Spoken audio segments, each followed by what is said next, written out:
इनसे मिलिए।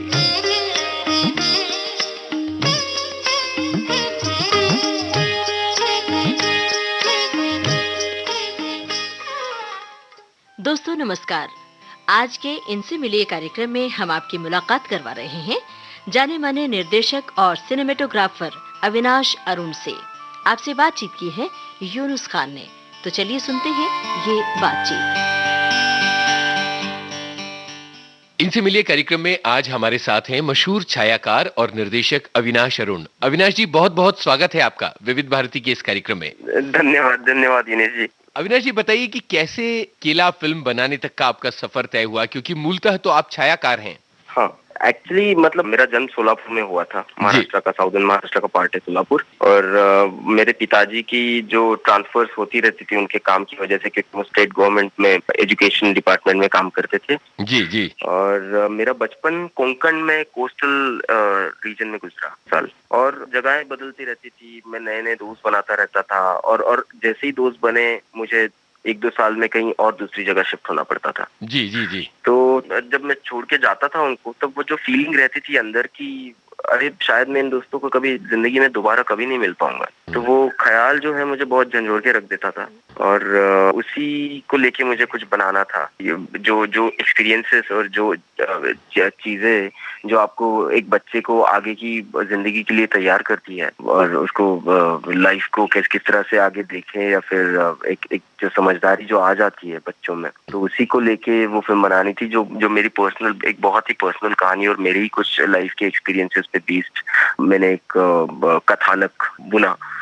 और कोंकण की इमेजरी जो थी, जो सारे विजुअल्स थे, जो सारे दृश्य थे, वो बार बार मेरा पीछा करते थे। वो समंदर, वो बारिश, और बिजली ना होना, और वो 90 के दशक का वो सारा जो एक दोपहर जो एक बोरियत जो होती थी दोपहर में। क्या बात। और दोस्तों के साथ घूमना, उनके साथ मस्ती करना और झगड़े करना, और तो ये सारी बातें जब ये इस तरह के नेचर में जब हो रही थी कोंकण में मेरे साथ, तो उसी मेमोरीज को उजागर करने का मेरा एक प्रयत्न था ये। क्या बात है। और ये प्रयत्न बहुत ही कामयाब रहा। आपने जो दृश्य खींचा है ना दोपहर का, उसके बीच में कहीं रेडियो भी आता था? रेडियो आता था, डेफिनेटली आता था। रेडियो तो एक ही साधन होता था, क्योंकि मेरे घर पे तो मतलब टेप रिकॉर्डर वगैरह कुछ नहीं था जी। तो रेडियो की वजह से ही मतलब मुझे पता है कि याद है कि मैं मदन मोहन और सलील चौधरी और हेमंत कुमार, इनका बहुत बड़ा मैं फैन रहा हूँ। क्या बात है। बचपन से ही मैं इनके गाने सुनते आया हूँ, और विविध भारती की वजह से ये पॉसिबल और ये मुमकिन हो सका हमारी जिंदगी में, कि वही वो बोरियत जो दोपहर की, शाम की, रात की जो होती थी, वो विविध भारती के साथ हम उसको वो टाइम को चेरिश करते थे हम लोग। क्या बात है। हाँ। क्या बात है। अच्छा, मुझे बताइए किस तरह से आप FTII गए थे और उसके लिए कितनी जद्दोजहद करनी पड़ी थी? मैं जब 8th स्टैंडर्ड में 8वीं कक्षा में था, तब मुझे फिल्म इंस्टीट्यूट के बारे में मेरे पिताजी ने बताया। अच्छा। मेरे पिताजी मुझे फिल्म दिखाने लेके जाते थे हर हफ्ते। मतलब हम लोग 2 फिल्में तो सिनेमा घर में जाके देखा करते थे उस वक्त। और कौन सा बाप होता है जो बच्चे को लेके जाके फिल्में दिखाता है, मुझे उस दौरान, उस वक्त मुझे नहीं पता है, क्योंकि मेरे सारे दोस्त जो थे उनको तो मतलब फिल्म और म्यूजिक और ये वो सारे, मतलब उनके घर से तो मतलब इस तरह का, मतलब उनके पिताजी उनको नहीं फिल्में देखने भी नहीं देते थे, जहाँ पे मुझे मेरे पिताजी लेके जाते थे फिल्म दिखाने। हिंदी फिल्मों पे, मराठी फिल्मों पे पला बड़ा हूँ, म्यूजिक पे पला बड़ा हूँ, फिल्म म्यूजिक पे। तो FTII मुझे मेरे पापा ने बताया कि 8वीं कक्षा में जब था, तब सुभाष घई की एक फिल्म रिलीज हुई थी, परदेश। और जैसे कि मैंने कहा कि ये कमर्शियल हिंदी फिल्म देख के ही बड़ा हुआ हूँ मैं। तब मैंने पढ़ा था कि सुभाष घई ने एक इंटरव्यू में बोला था कि वो फिल्म इंस्टीट्यूट के स्टूडेंट है। तो मैंने पापा से पूछा कि ये कहाँ है, उन्होंने बोला रहे पूना में ही है। और मैंने बोला कि मुझे वहाँ पे जाना है, मुझे फिल्में कैसी बनती है वो देखना है। तो मैं 10वीं स्टैंडर्ड से ही, मतलब 10वीं कक्षा से मैंने वहाँ पे चक्कर लगाना शुरू किया। जैसे ही 10th खत्म हुआ, उसके बाद मैं गेट पे जाके खड़ा हो गया, और मैंने वहाँ पे सिक्योरिटी गार्ड से पूछताछ शुरू की, बाबा यहाँ पे कैसे मुझे अंदर जाना है, मिलना है किसी से, यहाँ पे क्या क्या कोर्सेस है। तो वो मेरी तरफ देख के हंसते थे, मुझे बोलते थे, अरे तू तो अभी बच्चा है, यहाँ पे जो सारे कोर्सेस है वो सारे ग्रेजुएशन के बाद है। तो फिर मैंने मेरी जिद नहीं छोड़ी, मैं जाता रहा। फिर किसी बहाने में अंदर में गेट के अंदर मुझे जाने का मौका मिला जी। और फिर वहाँ पे मैं कुछ स्टूडेंट से मिला, फिर उन्होंने मुझे गाइड किया। और स्टूडेंट्स के जो डिप्लोमा फिल्म्स होती है, उनकी फाइनल ईयर की और सेकेंड ईयर की जो भी सिलेबस में जो काम होता है उनका, तो उसमें मैंने असिस्ट करना, उनके साथ काम करना शुरू किया। जी, जी, जी। तो फिर मतलब मुझे पता चल गया कि ये तो दुनिया की सबसे प्यारी जगह है सीखने के लिए, क्योंकि ना तो मुझे पैसा देना पड़ रहा है, ना तो मुझे सारी चीजें, सारी इक्विपमेंट्स बहुत एक्सेसिबल है यहाँ पे। अभी स्टूडेंट्स को मैन पावर की जरूरत पड़ती है प्रोजेक्ट्स के लिए, तो मैं सारे काम करता था। मैं अच्छा। मतलब हाँ, मतलब चाय देने से लेके साउंड में फॉली करने तक, आखिरी स्टेज तक मैं डिप्लोमाज में रहता था। और उन स्टूडेंट्स ने कभी मुझे नहीं बताया कि यार तू तो, मतलब कभी ऐसा नहीं बोला कि तू बच्चा है कर रहा है। तो एवरीवन लाइक सपोर्टेड मी, और मैं काम सीखता गया। साइड बाय साइड मेरा ग्रेजुएशन खत्म हो गया। तो मैं एक्चुअली मेडिकल में मुझे सीट मिली थी। मैं शायद एक डेंटिस्ट होता, लेकिन मैंने मेरे पापा को बोला कि पापा मुझे FTI जाना है और ये सब पढ़ाई मुझे पता नहीं, मुझे वक्त नहीं मिलेगा, कोशिश करना है। तो मैंने इंग्लिश लिटरेचर में मैंने ग्रेजुएशन किया एक्सटर्नल पुणे यूनिवर्सिटी से। अच्छा। क्योंकि मैं कॉलेज ना जाऊं और मैं असिस्ट करता रहूं और मैं फिल्म कैसे बनती है वो सीख सकूं। क्या बात है! तो घर से सपोर्ट पूरा रहा आपको? हाँ, मेरे पापा ने मतलब काफी सपोर्ट किया। उन्होंने बोला कि तुझे जो करना है कर। और हाँ, और क्योंकि मेरी माँ को तो समझ में नहीं आता है कि फिल्में बनती कैसी, या फिर मैं उसको तो बिल्कुल भी पता नहीं है। तो उसके लिए किला जब मैंने उसको दिखाई माँ को, तो उसके लिए काफी अलग एक्सपीरियंस था वो, कि उसने मुझे पूछा कि अरे ये कैसे किया तुमने, ये सब कैसे होता है। क्या बात है! क्या बात है! क्या बात है! बहुत बढ़िया। दोस्तों, विविध भारती से इस समय आप सुन रहे कार्यक्रम इनसे मिलिए। आज आपको सुनवा रहे हैं निर्देशक और सिनेमेटोग्राफर अविनाश अरुण से यूनुस खान की बातचीत। टेबल टर्न हो गई, आप असिस्ट किया करते थे और स्टूडेंट जो है वो आपकी मदद लिया करते थे। बाद में आप स्टूडेंट हो गए। हाँ, वो कैसा अनुभव था? वो तो बहुत ही, मतलब मेरे लिए बहुत इमोशनल मोमेंट था जब FTMA में स्टूडेंट बना, क्योंकि उसी के लिए मैं 5 साल से काम कर रहा था। मैं जी, जी। कि 5 साल मैंने, मतलब एक होता है ना, एक आपका ड्रीम होता है कि आपको इस जगह में सीखना है, कोई स्टूडियो में शूट करना है, जो प्रभास स्टूडियो जो इतने साल पुराना है। सही है। इतनी सारी लेगेसी, इतनी सारी हिस्ट्री रही है इस जगह की। जी। और वो जब मुझे जब लेटर आया और सिलेक्शन का, तो मैं बता नहीं सकता, मतलब मैं ऑलमोस्ट मैं आधा घंटा रो रहा था। क्या बात! कि फाइनली 5 साल के बाद मैं आज मैं स्टूडेंट हो पाया हूँ। और मैंने सोचा, और मैंने बोला अपने आप को कि नहीं, ये मौका मिला है और मैं दिलो जान से कोशिश करूंगा और अच्छा काम करने की कोशिश करूंगा। क्या बात है! तो जब वहां सीखना शुरू किया तो किस तरह की वो प्रोसेस थी आपके लिए? FTI तो मैं बोलूंगा मेरे लिए मेरी दूसरी माँ है। जी।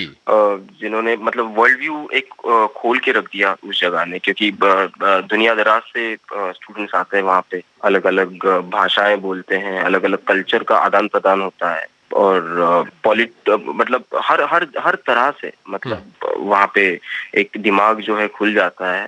मतलब इतनी सारी फिल्में देखते हैं हम वहाँ पे, आर्काइव्स हमारे पास ही है, मतलब और इतना प्यारा माहौल होता है। एक मतलब वो अलग ही दुनिया है उन 4 दीवारों के अंदर ना।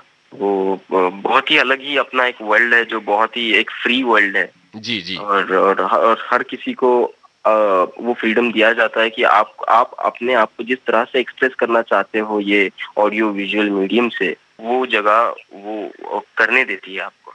जी। वहां से जब निकलकर मुंबई आए तो एक बिल्कुल अलग तरह की दुनिया से आपका सामना हुआ होगा। हाँ, हाँ। बताइए कि वो कितनी पथरीली दुनिया निकली आपके लिए?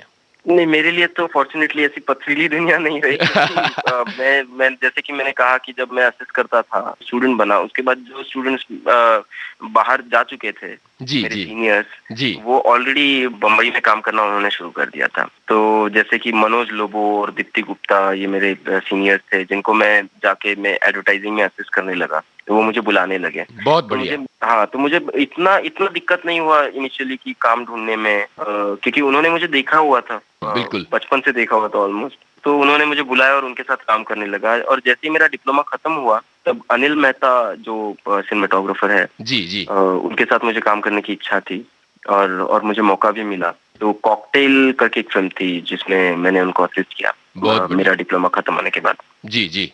आपके लिए और बहुत कुछ सीखने जैसा रहा होगा अनिल मेहता के सानिध्य में। हाँ, बहुत ही ज्यादा। मतलब वो इतने प्यारे इंसान हैं, और इतने प्रोफेशनल है, और हमेशा मतलब एक जिस तरह का एक छायाचित्रकार का एक अप्रोच रहना चाहिए जी, जी। कहानी कहने के लिए, अपने डायरेक्टर के साथ, अपने प्रोड्यूसर के साथ, अपने यूनिट के साथ, तो बहुत ही प्यारा टेम्परामेंट है उनका। तो हाँ, और इतने एक्सपीरियंस आदमी के साथ काम करते हुए और बहुत बहुत कुछ सीखने को मिला उनसे मुझे। जी, इस दौरान मसान आपको मिल गई?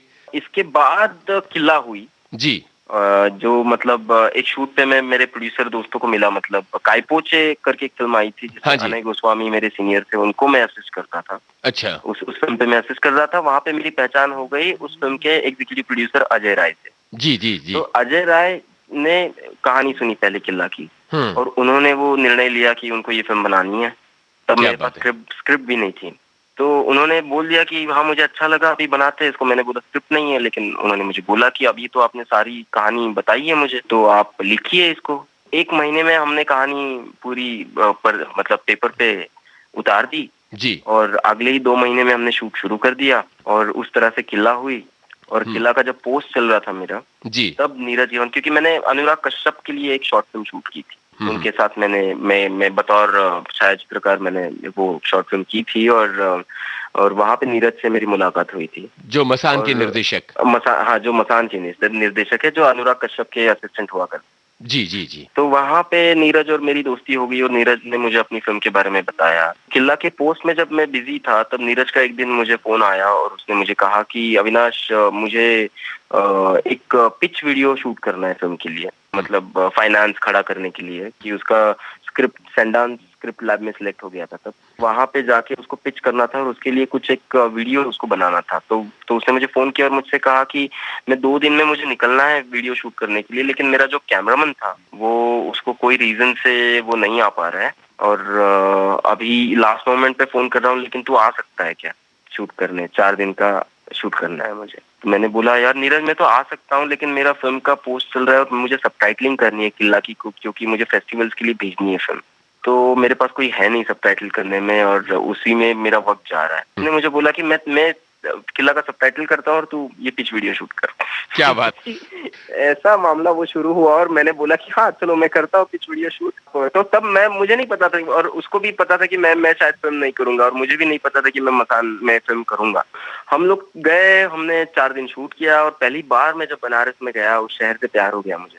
क्या बात है। और नीरज और मैं, हम दोनों जिस तरह से हम मतलब हमारा देखने का नजरिया बहुत सिमिलर है चीजों को लेके, को पता चल गया नजरिया, मतलब सारी बातों में। तो हमने सोचा कि हाँ यार अभी तो साथ में करना चाहिए ये फिल्म। तो फिर नीरज ने फाइनली मुझे बोला कि हाँ तू शूट कर फिल्म। मैंने भी बोला हाँ मैं करूंगा जी। और उस तरह से मसान हुई।